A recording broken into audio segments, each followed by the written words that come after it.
السلام علیکم ورحمۃ اللہ وبرکاتہ۔ اللہم صلی علی سیدنا محمد وعلی آل سیدنا محمد بعدد کل ذکر الحمد۔ تو ابھی اس مشکل دکھ کی گھڑی میں جو کہ مسلمان شہید ہو رہے ہیں، حالانکہ شہیدوں پہ افسوس نہیں ہوتا، فخر ہوتا ہے، تو دعا کرتا ہوں اللہ کی بارگاہ میں کہ یا اللہ تیرے پاس تو بہت اچھے خزانے ہیں، تو جنت میں بڑے ان کے مقام ہیں شہیدوں کے، پر دنیا میں بھی ہمیں عزت بخش مسلمانوں کو، اور یا رب العالمین وقار بخش، اور ہمیں کامرانی اور کامیابی اور فتح عطا فرما، آمین یا رب العالمین۔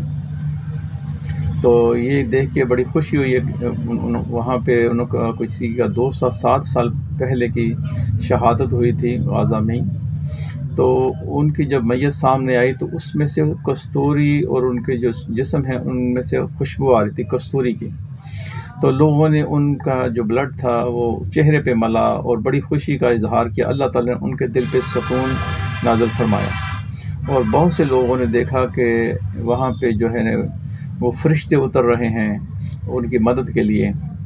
تو دعا کرتا ہوں اللہ کی بارگاہ کہ اللہ پاک اور زیادہ سے زیادہ فرشتوں کا نزول فرمائے اور کامیابی عطا فرمائے، اور جو غیر مسلم ہیں ان کے اوپر ہمیں فتح عطا فرمائے۔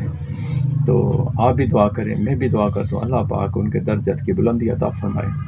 تو انشاءاللہ اور بھی بہت سی باتیں جو آپ سے شیئر کرنی ہیں، چھوٹا سا آپ کو ایک نسخہ بتاتا چلوں جو کہ شوگر پیشنٹ کے لیے بہترین ہے، قوت باہ کے لیے بھی بہترین ہے، اور اس کو کھائیں تو انشاءاللہ شوگر لیول بھی نیچے آئے گا اور قوت بھی بڑھے گی۔ اس کو ہر عمر کا بندہ کھا سکتا ہے۔ تو نوٹ فرما لیں کہ کالے چنے آپ لے لیجیے کچے، ایک چھٹانک، تو ایک چھٹانک برگ نیم لے لیں، اس کو پانی میں ڈال کے ابال لیں، اور اس کے بعد اس کو صاف کر لیں۔ 100 گرام تمر ہندی لے لیں اور اس کا مغز نکال لیں، وہ تقریباً ایک چھٹانک کے برابر نکل آئے گا، اور اس میں گرینڈ کر لیں، اور اس میں 1 تولہ سالہ پنجہ، 1 تولہ سالہ مصری، اور 1 تولہ اس میں آپ موسلی ڈال لیں، اس کو گرینڈ کر لیں۔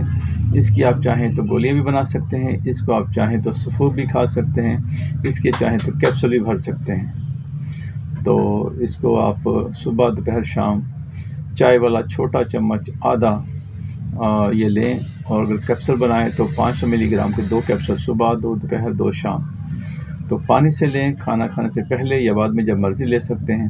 تو انشاءاللہ جیسے جیسے کھائیں گے خیر و برکت ہوگی، اور شوگر لیول بھی آپ کا نیچے آنا شروع ہو جائے گا۔ کھائیں اور اللہ کی رحمت کی مزید اٹھیں۔ السلام علیکم ورحمۃ اللہ وبرکاتہ۔